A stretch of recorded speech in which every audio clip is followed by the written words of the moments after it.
25 বছর পূর্তিতে রজত জয়ন্তী উদযাপন করেছে বাংলাদেশের তথ্য প্রযুক্তি ও ডিজিটাল অবকাঠামো খাতের অন্যতম পরিচিত প্রতিষ্ঠান আলফানেট। একই আয়োজনে উদ্বোধন করা হয়েছে দান ও তহবিল ব্যবস্থাপনার ডিজিটাল প্ল্যাটফর্ম মহসিন।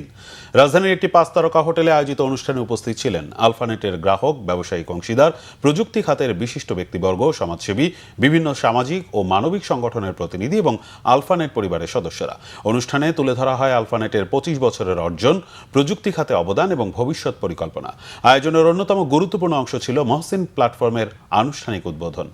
দাতব্য সংস্থা, ফাউন্ডেশন, মসজিদ ও সামাজিক প্রতিষ্ঠানের জন্য তৈরি এই ডিজিটাল প্ল্যাটফর্মের মাধ্যমে তহবিল সংগ্রহ ও ব্যবস্থাপনার বিভিন্ন কার্যক্রম পরিচালনা করা যাবে। 2001 সালে যাত্রা শুরু করা Alphanet hosting, cloud, VPS, dedicated server, email এবং এন্টারপ্রাইজ আইটি সলিউশন সহ বিভিন্ন প্রযুক্তি সেবা দিয়ে দেশের ডিজিটাল অগ্রযাত্রায় ভূমিকা রেখে আসছে।